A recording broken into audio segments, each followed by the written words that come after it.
আমাকে তো এই নাম্বারটাই দিল। গলার আওয়াজটাও তো অনেকটা রাহুলের মতোই লাগছে। So why are you pretend to be that you are not Rahul?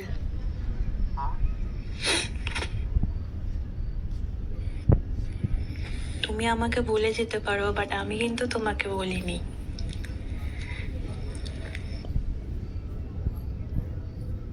Class 5 একসাথে টিউশন করতাম, ভুলে গেছো?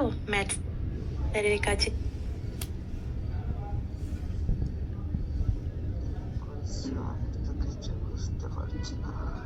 যেতাম একসাথে সাইকেল চালিয়ে। তুমি আগে যেতে, আমি পেছনে যেতাম, আমি আগে যেতাম, তুমি পেছনে যেতে।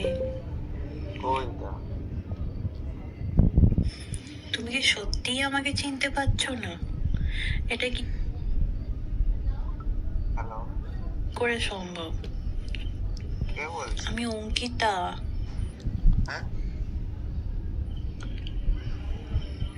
বাট আমাকে তো টিনা এই নাম্বারটাই দিল। তুমি রাহুল না? আমি তো বুঝতে পারছি না। গলার ভয়েসটাও তো সেম। তুমি এত বড় হয়ে গেছো, কিন্তু সেই তো সেম ভয়েস রয়ে গেছে তোমার।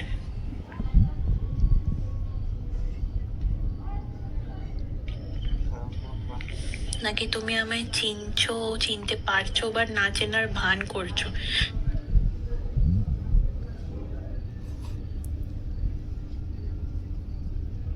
সত্যি কথা বলো তো।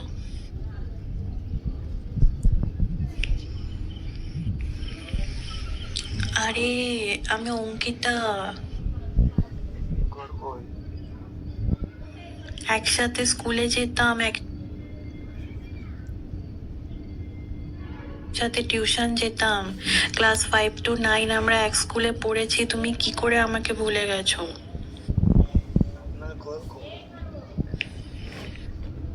আমি শিওর দ্যাট তুমি রাহুলই। তুমি আমাকে মিথ্যে কথা বলো না। আমি 100% শিওর।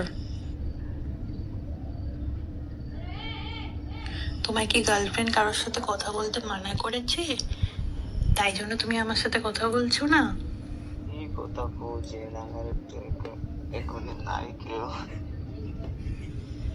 তুমি যদি বলো তাহলে ওকে, আমি রেখে দেবো ফোন।